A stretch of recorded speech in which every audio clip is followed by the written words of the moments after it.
Juan Diego est un berger qui habite Tulpetlac. C'est un aztèque, âgé de 57 ans, récemment converti au catholicisme.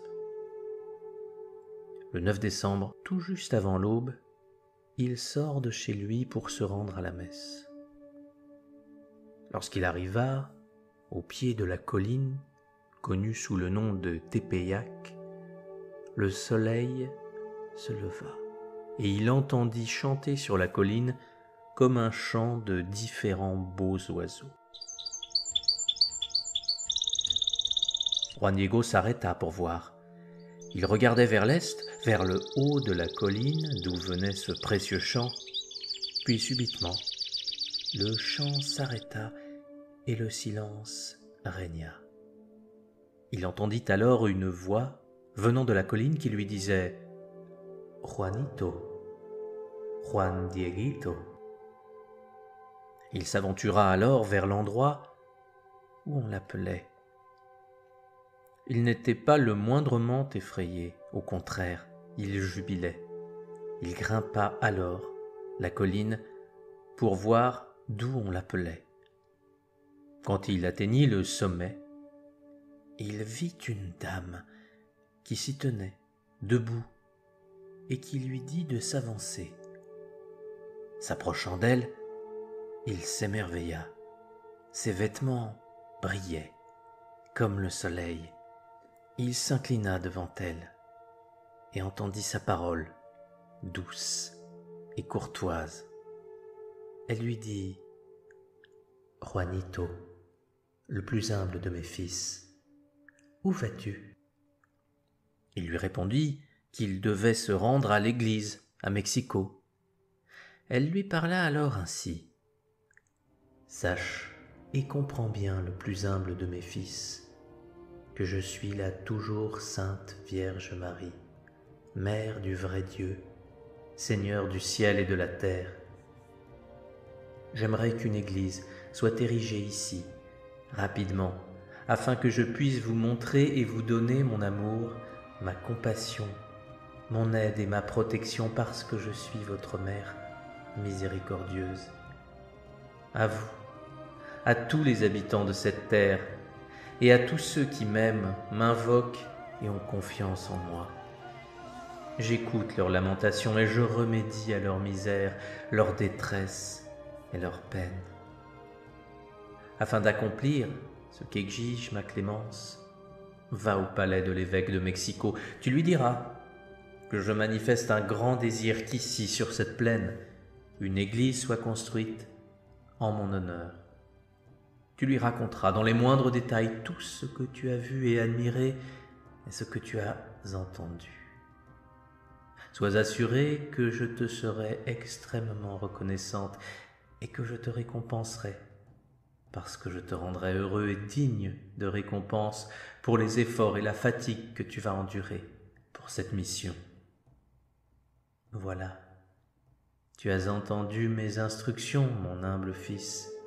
Va et fais tous tes efforts. » À cet instant, il s'inclina devant elle et dit « Madame, je vais obéir à tes instructions. Maintenant, je dois te quitter, moi, ton humble serviteur. » Il descendit alors afin de s'acquitter de sa tâche et prit l'allée qui mène tout droit à Mexico.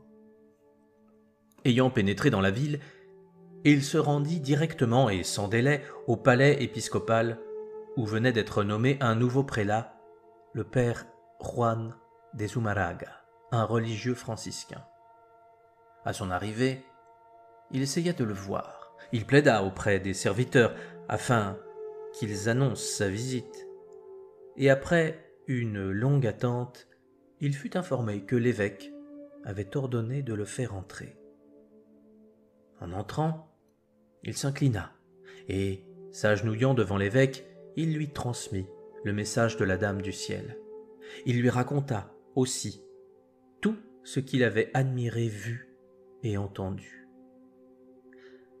Après avoir écouté son bavardage et son message, l'évêque le congédia poliment. Juan Diego s'en alla et paraissait triste car le message n'avait pas été accompli sous toutes ses formes. Il rentra le jour même. Il revint directement au haut de la colline et rencontra la Dame du Ciel qui l'attendait à la même place où il l'avait vue la première fois. La voyant, il se prosterna devant elle et lui dit « Madame, j'ai été là où tu m'as envoyé afin de me conformer à tes instructions. Avec beaucoup de difficultés, j'ai pénétré dans les bureaux du prélat. Je l'ai vu et lui ai fait part de ton message comme tu me l'avais demandé. Il m'a reçu bienveillamment et m'a écouté attentivement, mais sa réponse laissait entendre qu'il ne me croyait pas. J'ai parfaitement compris, de par la façon dont il m'a répondu, qu'il pensait que ton désir d'avoir une église qui te soit consacrée est une invention de ma part et que ce n'est pas de ton ordre. Aussi, je te supplie fortement, madame, de confier l'accomplissement de ton message à quelqu'un d'important, de connu, qui inspire le respect et l'estime, afin qu'on te croie. Parce que je ne suis rien, madame. Tu m'as envoyé à une place que je ne fréquente jamais, ni ne m'y repose. Je t'en prie, pardonne-moi ce grand désagrément et ne sois pas irritée, madame. La Vierge Marie répondit « Écoute, ô mon fils, tu dois comprendre que j'ai de nombreux serviteurs et messagers à qui je peux confier l'accomplissement de mon message et l'exécution de mon désir. Mais c'est toi, précisément, que je sollicite et demande de m'aider afin que par ta médiation, mon vœu soit accompli. Je t'implore ardemment, toi, le moindre de mes fils, et avec fermeté je t'ordonne d'aller demain voir l'évêque. Tu y vas en mon nom. Tu lui fais connaître mon vœu intégral, selon lequel je lui demande de commencer la construction d'une église. Et dis-lui aussi que c'est moi, en personne, la toujours vierge Sainte Marie, Mère de Dieu, qui t'ai envoyé. Juan Diego répondit « Madame, je vais y aller, car surtout je ne veux pas te faire de la peine. Joyeusement et de plein gré, j'obéirai à tes instructions. Sous aucune condition je ne manquerai de le faire. J'irai accomplir ton désir, car non seulement le chemin est pénible, mais peut-être que je ne serai pas écouté avec plaisir, ou si on m'écoute, on ne me croira peut-être pas. Demain après-midi, au coucher du soleil, je reviendrai porter la réponse de ton message au prélat. Je prends maintenant congé de toi, madame. Repose-toi entre-temps. » Juan Diego s'en alla passer la nuit chez lui. Le jour suivant, il quitta la maison avant l'aube. Vers 10 heures, rapidement. Après avoir assisté à la messe, il se rendit au palais de l'évêque. À peine fut-il arrivé qu'il essaya ardemment de voir l'évêque. Et après encore beaucoup de difficultés, il parvint à le voir. Il s'agenouilla à ses pieds. Il s'attrista et pleura pendant qu'il exposait les instructions de la Dame du Ciel, demandant à Dieu de lui accorder qu'on croie à son message et au vœu de l'Immaculée pour qu'un temple soit construit là où elle le voulait. L'évêque, afin de se rassurer, lui posa beaucoup de questions, lui demanda où il l'avait vue et comment elle était. Malgré les explications précises de son apparence et de tout ce qu'il avait vu et admiré, l'évêque ne lui accorda néanmoins aucun crédit, lui disant qu'il avait besoin d'un signe afin qu'il puisse croire qu'il était vraiment l'envoyé de la Dame du Ciel. Juan Diego dit alors à l'évêque « Monseigneur, écoutez, quel doit être le signe que vous demandez? Car j'irai le demander à la Dame du Ciel qui m'a envoyé vers vous. » L'évêque, voyant qu'il acceptait sans aucun doute et ne se rétractait pas, le renvoya.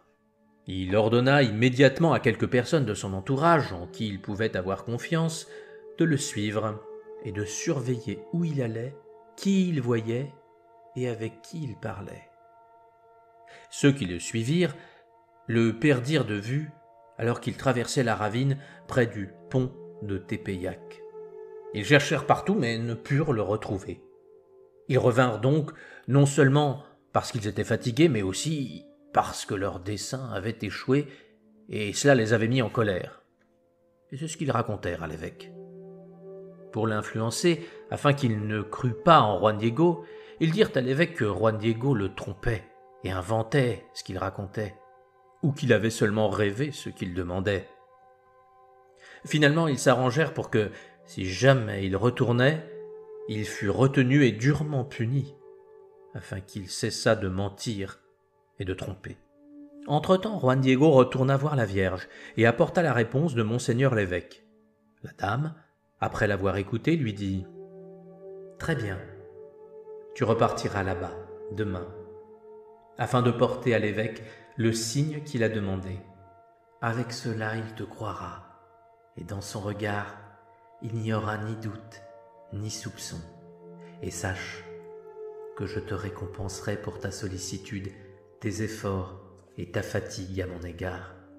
Je t'attendrai ici, demain. » En rentrant chez lui, Juan Diego apprit que son oncle, Juan Bernardo, était tombé malade et son état était grave. Il appela d'abord un docteur qui l'aida, mais c'était trop tard, son état empirait.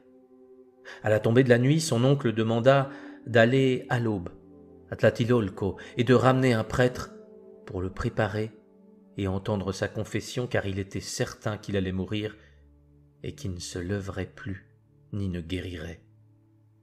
Le mardi, avant l'aube, Juan Diego partit de sa maison pour Tlatelolco, pour ramener un prêtre, et comme il s'approchait de la route qui rejoint la pente qui mène au sommet de la colline de Tepeyac, vers l'ouest, et où il avait l'habitude de traverser la route, il se dit « Si je continue ce chemin, la dame va sûrement me voir, et je pourrai être retenu afin que je puisse porter le signe au prélat, comme convenu. Mais notre premier souci est d'aller rapidement appeler un prêtre, car mon oncle l'attend certainement. » Il fit donc le tour de la colline afin qu'il ne puisse être vu. Mais pourtant, il la vit descendre du haut de la colline et regarder vers là où ils s'étaient rencontrés précédemment. Elle s'approcha de lui, au bas de la colline, et lui dit « Qu'y a-t-il ? Où vas-tu » Il s'inclina devant elle, il la salua, disant « Madame, que Dieu veille que tu sois satisfaite. Comment vas-tu ce matin ? Est-ce que ta santé est bonne, madame ? Je vais te faire de la peine. Sache qu'un de tes serviteurs, mon oncle, est très malade. Il a attrapé la peste et est sur le point de mourir. Je dois me hâter vers ta maison à Mexico afin d'appeler un de tes prêtres pour qu'il entende sa confession et lui donne l'absolution. Si je pars, je reviendrai ici rapidement afin d'aller porter ton message, madame. Pardonne-moi, sois patiente avec moi pour le moment. Je ne te décevrai pas. Demain, je viendrai en toute hâte. » Après avoir écouté les paroles de Juan Diego, la très sainte Vierge répondit « Écoute-moi et comprends bien. Rien ne doit t'effrayer ou te peiner. Que ton cœur ne soit pas troublé. N'aie pas peur de cette maladie ni d'aucune autre maladie ou angoisse. Ne suis-je pas là, moi qui suis ta mère ? N'es-tu pas sous ma protection ? Ne suis-je pas ta santé ? Ne reposes-tu pas heureux en mon sein ? Que désires-tu de plus ? Ne sois pas malheureux ou troublé par quoi que ce soit. Ne sois pas affligé par la maladie de ton oncle. Il n'en mourra pas.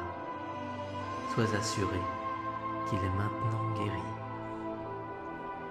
Et à ce moment, son oncle fut guéri, comme il devait l'apprendre par la suite. Quand Juan Diego entendit ces mots de la Dame du Ciel, il était grandement consolé, il était heureux. Il la supplia de l'excuser, afin qu'il aille voir l'évêque et lui porter le signe ou la preuve, afin qu'on le croie. La Dame du ciel lui ordonna de grimper en haut de la colline où ils s'étaient précédemment rencontrés. Elle lui dit « Grimpe jusqu'au haut de la colline, là où tu m'as vu et où je t'ai donné des instructions. Tu verras différentes fleurs. Coupe-les, cueille-les, rassemble-les et puis viens les porter devant moi. » Juan Diego grimpa sur la colline immédiatement, et comme il atteignait le sommet, il fut stupéfait de voir qu'une telle variété de merveilleux rosiers de Castille était en floraison bien avant la saison où les roses devraient bourgeonner, car nous étions au mois de décembre. Elles étaient parfumées et recouvertes de gouttes de rosée qui ressemblaient à des perles précieuses. Il commença immédiatement à les cueillir, il les assembla et les plaça dans son tilma. Le tilma est une sorte de cape, de manteau sans manches, noué sur l'épaule droite. Le tissu est souvent fait à partir d'agave.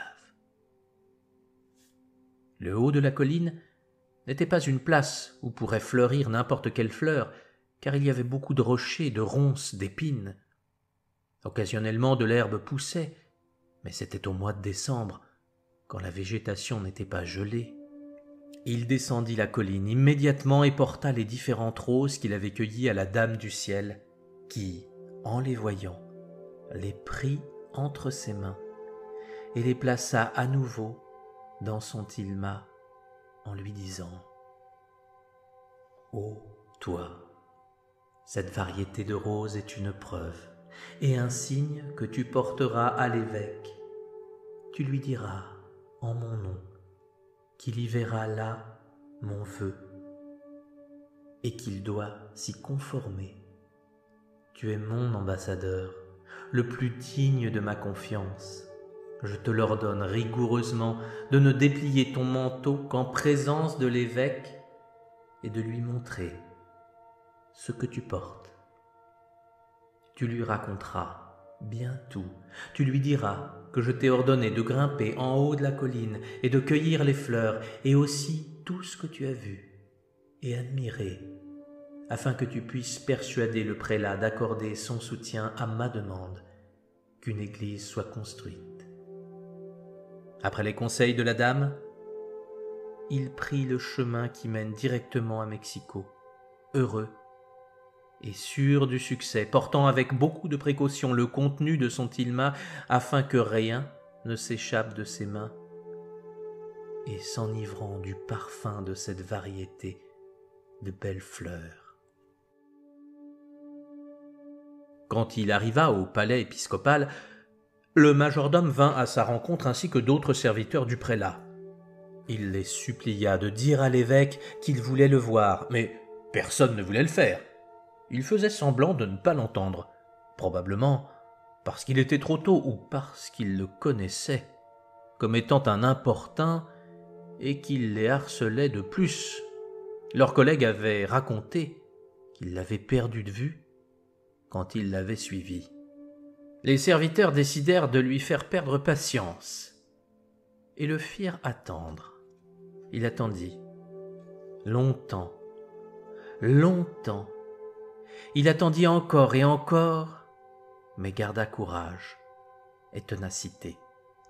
Quand ils virent qu'il avait attendu longtemps, debout, abattu, ne faisant rien, attendant d'être appelé, et paraissant voir quelque chose dans son tilma, ils s'approchèrent de lui afin de savoir ce qu'il portait.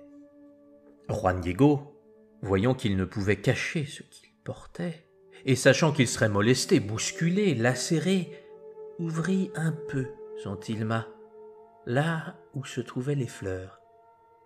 En voyant cette variété de roses de Castille hors saison, ils furent complètement stupéfaits, parce qu'elles étaient si fraîches, en pleine floraison, si parfumées, si belles.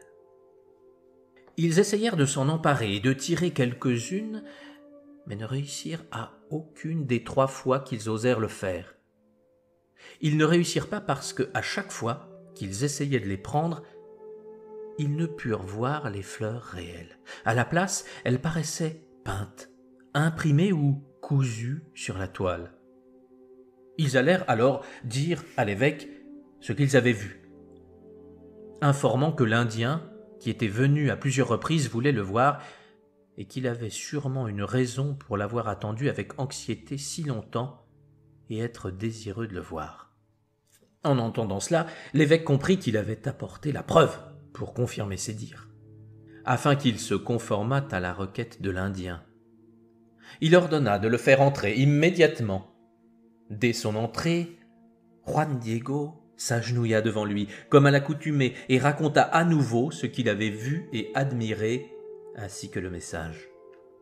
Il lui dit « Monseigneur, j'ai fait ce que tu as commandé, je suis allé dire à Madame du Ciel, Sainte Marie, précieuse Mère de Dieu, que tu as demandé un signe et une preuve, afin que tu puisses croire qu'il faut construire une église là où elle l'a demandé. Je lui ai aussi dit que je t'avais donné ma parole, que je rapporterais un signe et une preuve de son désir, comme tu l'as demandé. Elle se montra condescendante et agréa à ta requête. Tôt ce matin, elle m'a envoyé te voir, à nouveau. Je lui demandai une fois encore le signe afin que tu puisses me croire, et elle me dit qu'elle me le donnerait, et elle s'y conforma. Elle m'envoya au haut de la colline, là où j'avais l'habitude de la voir, pour cueillir une variété de roses de Castille. Après les avoir cueillies, je les lui ai portées, elle les a prises de sa main, et les a placées dans mon vêtement, afin que je te les porte et te les donne en personne. Même si je savais que le haut de la colline n'était pas un endroit où pousseraient des fleurs, car il y a beaucoup de rochers, de ronces, d'épines, j'avais encore des doutes. Quand je me suis approché du haut de la colline, je vis que j'étais au paradis, où il y avait une variété d'exquises roses de Castille couvertes de brillantes rosées, et je les ai cueillies immédiatement. Elle m'a dit que je devais te les porter, et je me suis exécuté, afin que tu puisses voir en elles le signe que tu m'as demandé et te conformer à son vœu.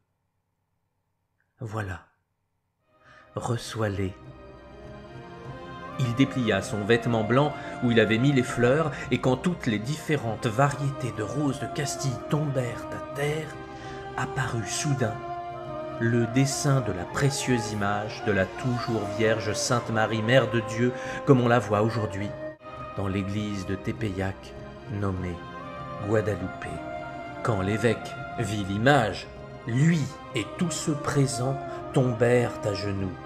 On l'admira beaucoup, ils se levèrent pour la voir. L'évêque, avec des larmes de tristesse, pria et implora son pardon pour n'avoir pas accompli son vœu et sa requête.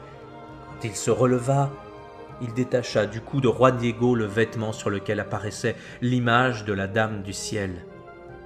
Il le prit et le plaça dans sa chapelle. Juan Diego demeura un jour supplémentaire à l'évêché à la requête de l'évêque. Le jour suivant, l'évêque lui dit « Montre-nous où la Dame du Ciel désire qu'une église soit construite. » Et il invita immédiatement tous ceux présents à s'y rendre. Après que Juan Diego eut montré l'endroit où la Dame du Ciel voulait que son église soit construite, il demanda la permission de prendre congé. Il voulait rentrer chez lui pour voir son oncle Juan Bernardino, qui était gravement malade, quand il l'avait quitté pour aller à Tlatelolco appeler un prêtre afin d'entendre sa confession et lui donner l'absolution. La Dame du Ciel lui avait dit que son oncle était guéri, mais ils ne le laissèrent pas partir seul et l'accompagnèrent jusqu'à chez lui. Comme ils arrivèrent, ils virent que son oncle était heureux et en bonne santé. Il était très stupéfait de voir son neveu ainsi accompagné et honoré, et demandait la raison d'un tel honneur. Son neveu répondit que lorsqu'il partit chercher le prêtre pour entendre sa confession et lui donner l'absolution, la Dame du Ciel lui apparut à Tepeyac, lui disant de ne pas être triste, que son oncle allait bien, ce qui l'a consolé. Elle l'a envoyé à Mexico voir l'évêque afin que ce dernier lui construise une maison à Tepeyac. L'oncle témoigna de ce que c'était vrai, qu'à cette occasion il fut guéri, qu'il l'avait vue de la même manière que son neveu, apprenant d'elle qu'elle l'avait envoyé à Mexico pour voir l'évêque. La dame lui dit aussi que lorsqu'il irait voir l'évêque, il devrait lui révéler ce qu'il avait vu et lui expliquer de quelle façon elle l'avait guéri, miraculeusement, et qu'elle voulait être appelée la toujours Vierge Sainte Marie de Guadalupe et que son image bénie soit aussi connue. Juan Bernardino fut conduit en la présence de l'évêque afin qu'il l'en informe et lui donne un témoignage. Son neveu et lui furent les invités de l'évêque chez lui, jusqu'à ce que l'église consacrée à la reine de Tepeyac soit construite là où Juan Diego l'avait vue.